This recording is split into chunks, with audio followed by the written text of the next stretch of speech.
from the Ticats Audio Network. This is ongoing coverage of the 2023 Grey Cup Festival leading up to the 110th Grey Cup in Hamilton.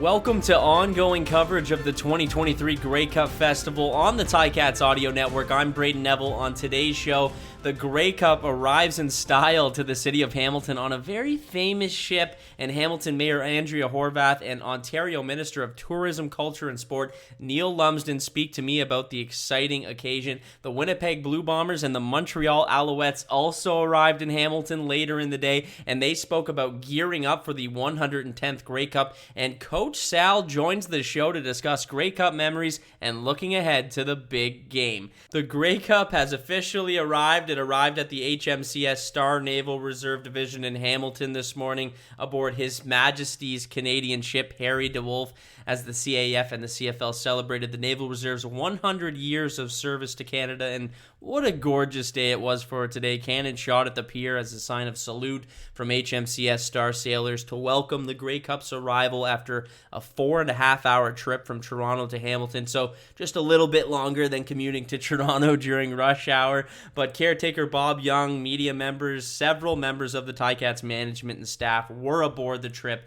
The captain of the ship and his crew, they held the trophy up in the air as they docked. It was really awesome, and it was a very cool moment, a very Hamilton moment, if you will. Even when those cannons shot off in the air, it actually startled me. I knew it was coming. I saw them load the cannon, but yet I was still startled a little bit by how loud that cannon is. But it was a great moment for the CFL, a great moment for Hamilton. And Hamilton Mayor Andrea Horwath was there and spoke about the Grey Cup's grand entrance to Hamilton. So it's an awesome day with the HMCS DeWolf landing in Hamilton, or I guess not landing, but sliding into the dock, if you will. Meeting the DeWolf family has been amazing. The excitement's palpable, and it's going to be a great game, of course, on Sunday, but leading up to it, lots of fun things to do in Hamilton. Really excited to invite the visitors that are coming, as well as Hamiltonians, to celebrate Canadian football. What can you say about the impact something like this has on the city of Hamilton and the people and the fans? Oh, it's amazing. I mean, we know that Hamiltonians are amazing football fans, that we have passion and that we are dedicated to the Tiger Cats, but we also love football writ large. So there's a lot of excitement. There's a lot of anticipation for what's coming for Sunday, of course, but there's so many activities. The fan base, the armories, James Street North of York, having the festival, if you will. Santa Claus is coming to town for the parade, which is really cool. So it's really going to be a lot of fun and fun for everyone. There's a lot of events that kids are going to be involved in with the PA Day this week, and it's going to be a fantastic week. That was Mayor Andrea Horwath. Neil Lumsden has hoisted the Grey Cup several times in his career, 3 as a player and 1 as the GM of the Ticats back in 1999. And today he welcomed the trophy as a member of the government, the Minister of Tourism, Culture and Sport, and he spoke to me about the grand arrival. Well, listen, today was a great day to get this. I mean, I hate even using the term, but the kickoff going. Hamilton is ready to go. The Ticats have done such a tremendous job raising the bar. The event that's going to be in Niagara Falls on Thursday with the player awards and the concert, just everything bundled. It's not about a game. The game will finish this fantastic week off, but what a great way to start. And being surrounded by our service women and men is just it's even better.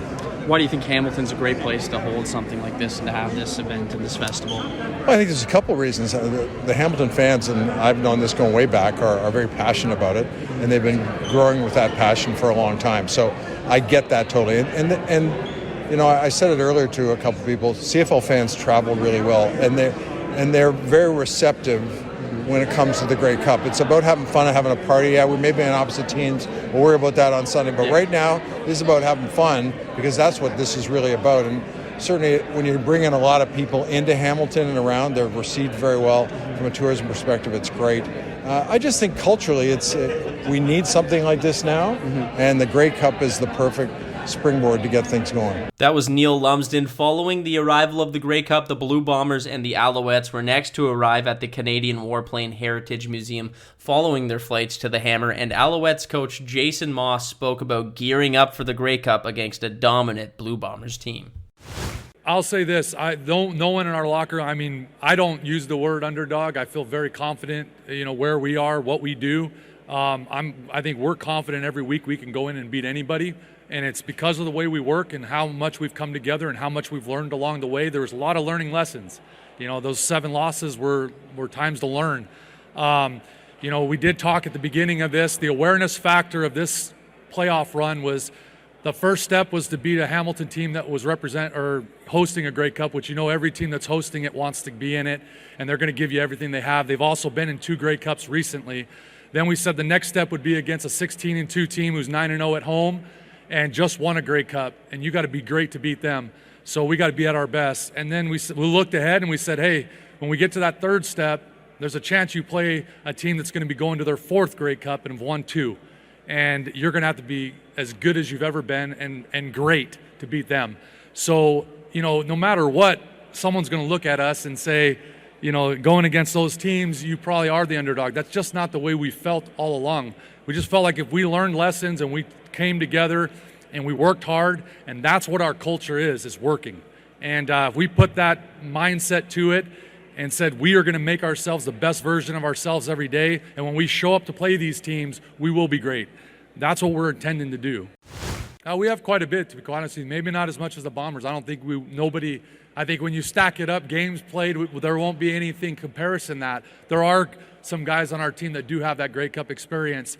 But I'll tell you what, 4 years ago when they showed up to their first one that they're going to now play in 4 in a row, they won. So I would throw all those things out the door. That experience can help you in some ways, but I think some enthusiasm about being here the first time, coming together as a team, being through what we've been through, going through what we've been through this year, we're as tight as anybody. And we had to be. If we truly believe we're going to be victorious, you had to do all that just to give yourself a chance. Well, we've given ourselves a chance. We're here.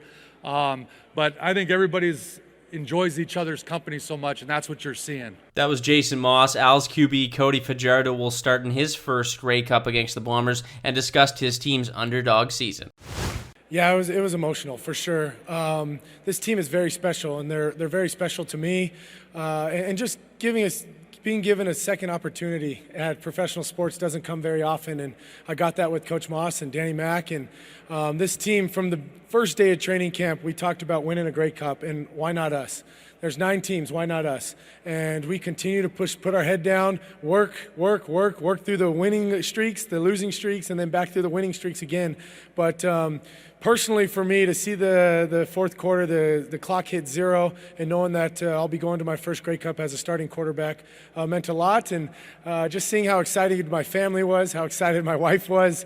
She posted some things on social media, and that's what it's all about. It's about the people who have supported me through the tough years and through the good years. And that's why, you play the game. You play it for them. You play it for the people who make a lot of sacrifices for you. And that's what my wife does with our son at home. And so it's a surreal moment being here and knowing that we'll be playing in the 110th Grey Cup. Yeah, it didn't really feel real. Obviously, after the game, we were celebrating, and that's all part of it. And then we went back to Montreal, and, I go back to my one-bedroom condo. My family's not there. I'm just kind of sitting there, thinking, we're in the Grey Cup, And then when we land here, and then obviously the media attention and getting your hat, and that's what it's all about. And I texted a couple people that have Grey Cup experience, guys that I've played with, and asked them their kind of secrets to the week. And I'm not going to share those secrets with you guys, but I'm going to hold them close to my chest. But there was a lot of people that I reached out to just to kind of give me some advice for a week. And I've been a part of a Grey Cup winning team, but never as a starter. And so that's why I wanted to reach out to some guys and make sure that I'm doing all the right things to put our team in the best position to win a football game. Yeah, last year was extremely difficult for me and my family, and anytime you lose as many games as we did and miss the playoffs is always tough. But in a place that you pour your heart and soul out to, and you don't feel like you're wanted back, off-season was extremely difficult for my wife and I, and contemplating if I should hang them up, contemplating if I should try and make one more run and see what happens through free agency. But to tell you the truth, my mindset changed this year. I changed one thing this year, and I don't know if it's accredited to it, but mentally I devoted this year to all the people who have supported me. I wanted to prove all the people that supported me and loved me. I wanted to prove all those people right, as opposed to prove all the naysayers wrong. And I think in the years past, I was so caught up in trying to prove everybody wrong and try to make everybody like me that it was exhausting. And this year, I really focused on my inner circle and all the people that would text me after games when we'd lose, not the people who would text me after we won. That's what it meant to me, and that was the one change I made. And I'll tell you, it's been a lot more satisfying this year winning football games, playing for the ones that love you, for the ones that make the sacrifices for you to be in this position to play football. That's what it's meant for me. That was Al's QB, Cody Fajardo. The Bombers are no stranger to the Grey Cup as they gear up for the 4th in a row and their 2nd in Hamilton in the last 3 years. And Coach Mike O'Shea spoke on being in yet another Grey Cup game.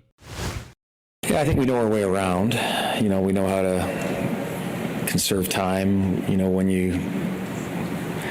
the extra little bit of time to close your eyes on a bus ride, or when things aren't as well timed as they should be, how to steal a few moments for yourself, right?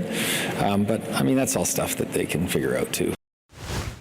Well, I think that once again, the vets have chosen to stay in the moment, right? They have these other experiences they can draw upon and they absolutely use, but they're, they can still treat it as their first one. They can use those experiences to get them through it, but they can still have that burn like it's their first one. Well, I think they're riding a pretty good wave of momentum, right? They were on fire this last game. Their defense especially, they went out and took the game over, which is, I'm sure, is something they're going to be proud of. We've been in that same spot, like you said, and I don't know that there's anything from that we can use. We don't spend a lot of time trying to figure out what they're feeling or thinking, right? That's their business. That was Blue Bombers coach Mike O'Shea. Zach Collaros has been the QB for the Bombers in each of the last 4 Grey Cups this team has been a part of, and he's looking to make it a 2nd Grey Cup win in Hamilton in the last 3 years. We're not going to talk about the last one, but he spoke about returning to Hamilton and having the chance to win another. It feels good to be back, kind of having flashbacks to 21, and we're excited about it. Yeah, well, the 21 Grey Cup, I was talking to Matt over there and Steve, and obviously he was coming off, or still kind of, in the phase of the pandemic, and the city of Hamilton was still, able to pull it off and put something together that was very special. So, I have no doubt that that'll be the same case this season, and it's going to be a lot of fun. We're really looking forward to, obviously not just the preparation, but seeing fans around town and talking to people. I think it's just the time together, going back to the bye week. It was, I think Osh got up in front of us and said, hey, you got 1 week or 2 weeks, left together, kind of deal. And it's just really special getting to spend that extra time with your teammates. Obviously, we're here for a reason, but it's. I mean, Drew Brown and I were talking about it from the 21 season. Some of our best memories, as teammates, was that 21 Grey Cup, and it wasn't the game necessarily. It was the time we were all able to spend together, grinding out film in the conference rooms and the different rooms, and just being together. So it's I think it's just spending time with your teammates that makes it really special. That was Zach Collaros. Joining me now is Coach Sal. Coach, an exciting weekend of football on Saturday and some surprises. We saw the Alouettes take out the Argonauts. Maybe not so surprisingly, the Winnipeg Blue Bombers defeating the BC Lions in an exciting game. Let's start with Montreal-Toronto. I mean, what Montreal was able to do, winning 38-17. What did you see in that game, and why was Montreal so successful against those really good Argonauts? Well, to me, Braden, the Argonauts looked like a team that hadn't played a meaningful game in 3 or 4 weeks. Mm-hmm. And they were rusty, in some areas. Now, they were able to move the ball down the field, but the interception that Duquois took back for 6 points right off the goal line. Yeah. Kelly never read the man-for-man coverage and tried to put a sidearm throw in there, and it was picked off.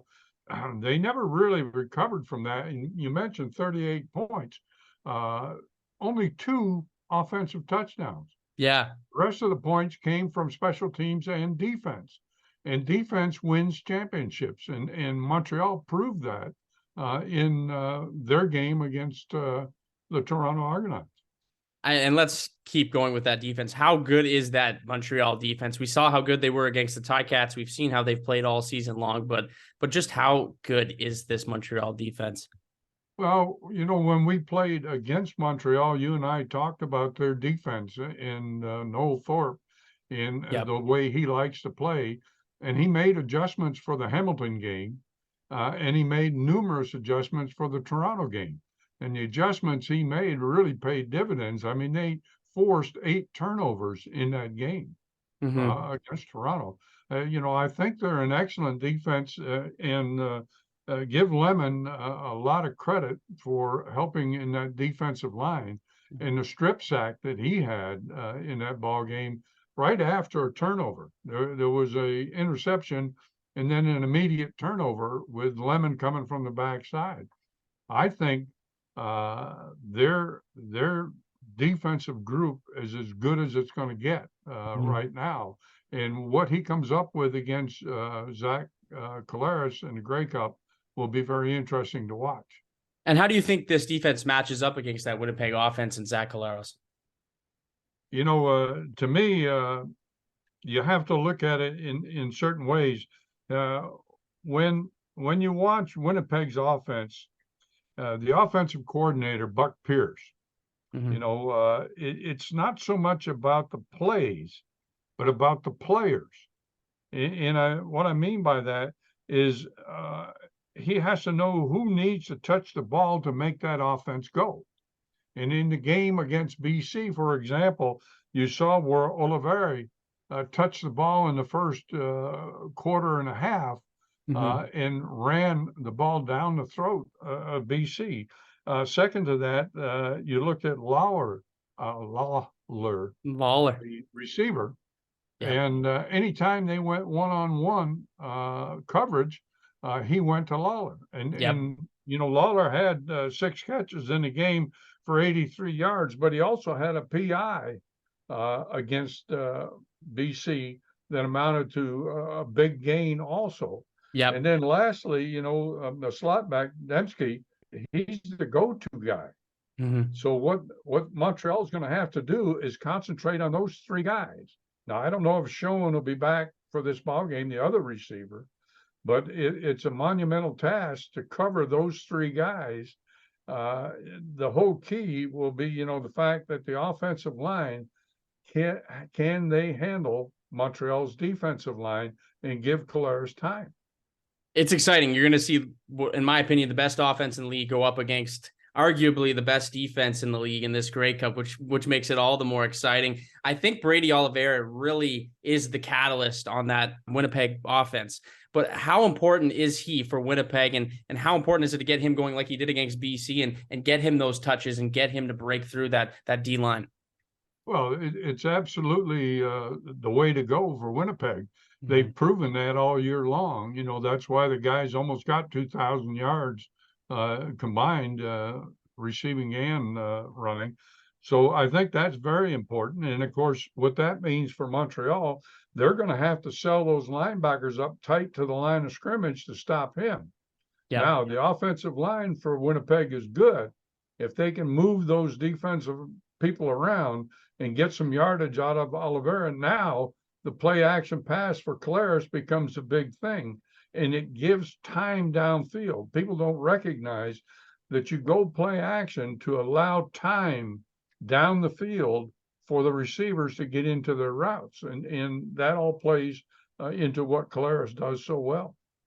Coach, who do you like in this one? I know it's a tough question because they've both done so much this season, but is there anyone you're thinking has the edge in this game? Yeah, I think Winnipeg will have the edge in the game. Number one, they've been there numerous times in past years. I think this has been like 13 years since Montreal has been in the game. So a lot of things are different. The teams will arrive today, Monday, in the late afternoon, and their whole week is scheduled for them. And it takes a lot of energy to be able to confine yourself to the game, because the fact that you got so many events and so many things happening around you. You have to shut out that noise and be able to concentrate. Winnipeg will be able to do that because of their veteran presence in this game. Coach, in your experience, what are these weeks like, these Grey Cup weeks and all the festivities that go around it and all that extra media attention? What are those weeks like for teams?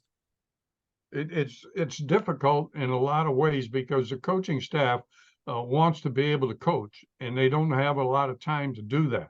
Mm-hmm. Now, the time on the field is basically the only time you get. Mm-hmm. You know, in past years, we tried to have meetings with our players, and we would schedule meetings for a certain time of day and then find out that they had to be in another place for an interview with the media people, et cetera. And so that would break down. And, you know, after having gone 3 times with a team into Grey Cups, we learned that you had to conserve yourself and you had to have everything ready before you ever left home in order to do it, because you're in a hotel. Yep. And you're trying to set up your screens for your video and you want to break down film and you want to do all this stuff. There's not time for that. So basically, you know, you've just got to be able to keep your head up and understand that a lot is going on and you got to concentrate on the game. Coach, do you have a Grey Cup memory that you'd like to share? Anything that sticks out to you and one that you can share with us on the show? I've been getting a lot of memories in the last week from alumni guys. I want to get one from you. Is there a story that sticks out in your mind right now? Well, you know, when we went to BC in '86, and this goes back to what we were just talking about, our hotel was on Broadway, mm-hmm. and we had to go into the stadium from there, et cetera. Well, we got back from our first practice only to find out that all our video equipment had been stolen. Wow. We didn't have anything that we could use to help the team. Oh, now, no. Maybe it helped us because, as I said, there wasn't time to do it anyways. But all of at that time, there were beta boxes, and all of it was gone. And, wow. And we had no way to do anything. So basically, we just talked with our players instead of trying to show video, et cetera. So that was one of the things that stood out to me in that first game. That's tough. I mean, it's kind of tough to try and visualize it without the actual video. What makes these games, the atmosphere and the fans and everything, make it so much bigger? Well, you know, I would encourage the fans in Hamilton to go down to James Street. And go to the Edmonton group, go to the Calgary Pancake Festival, et cetera. All of those things bring the entire country. There are guys who will come here from as far away as BC with no intent of ever going to the game. They come for the festival, and they want to take part in what's going on around the game. And Hamilton's done such a fantastic job of setting this up that's one of the things that you know, this game really epitomizes what Canada and the Canadians are all about. Yeah. You know, they love to have a national focus for one single game, and the Grey Cup provides that for them. Aside from the Grey Cup, is there anything you're looking forward to this week? I know there's going to be so much going on. Is there anything that's on your schedule that you're looking forward to? Yeah, the alumni luncheon, Legends Luncheon, which will be at Luana Gardens, is always a highlight to me because there are so many players from so many different teams that will come to that event. It really puts on a great atmosphere, and you see players who played against one another 25 years ago, embracing one another and telling stories about the games they played in against each other. Yeah, I believe tickets are still available for that. So Ticats fans, if you're looking to attend that, maybe you can meet Coach Sal and some other alumni. Coach, it's always great to have you on the show. It's going to be an exciting week. I'm sure I'll see you all over Hamilton, and looking forward to this Grey Cup game and seeing you around there. So once again, Coach Sal, thanks for joining me today. You're more than welcome, Braden. Have a good day. Thanks for listening to the Ticats Audio Network. Check back often throughout the 2023 Grey Cup Festival for more.